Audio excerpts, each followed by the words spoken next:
Good morning, this is just a quick video on how we went about making this shoe cupboard, which is also a step to get up into our schoolwork area. We start with a nice clean blank wall, and I have a separate video up on that seating area behind it if that's something you're interested in.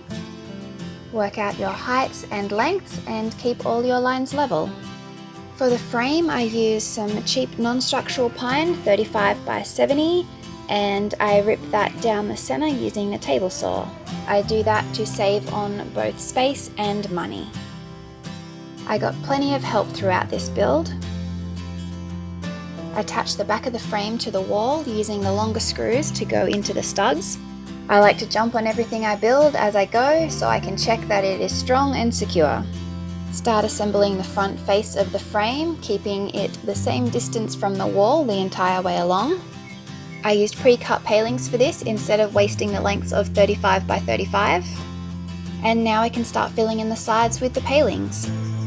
For the smaller gaps that don't fit a full paling, I clamp those to a bench and cut them lengthways with the circular saw.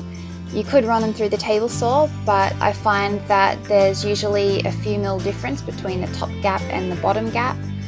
So this way you can hammer it in like a wedge and it'll fit perfectly. Moving on to the lift up lids. Mark where you want your hinges to go and chisel it out. Start with the vertical cuts, keeping the flat face of the chisel on the outside of the notched area.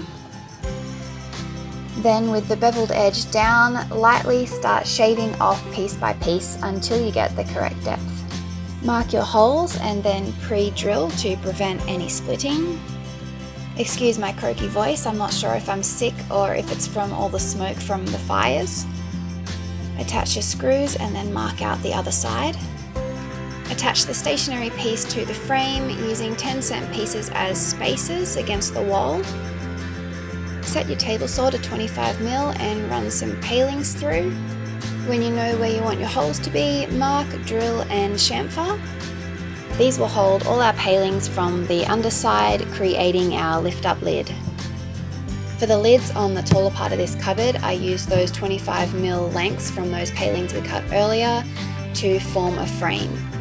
Mark and pre-drill your holes from the underside and attach your palings. These lids are a nice snug fit and don't need anything to keep them attached. This little guy seems to like it. Look how cheeky he is. Do the same thing for the other side and we're done. Not bad for 2 lengths of timber, a couple of pallets and half a box of screws. I've stored my high heels and boots in one end. Our everyday shoes are in the main lift up section in the middle. And the other side is empty for the time being, but I'm sure I'll find something to put in there because our whole place is a mess. If you liked this video or found it somewhat helpful, then give me a thumbs up. If you didn't, you can give me a thumbs down if you like, but either way, I hope I see you next time.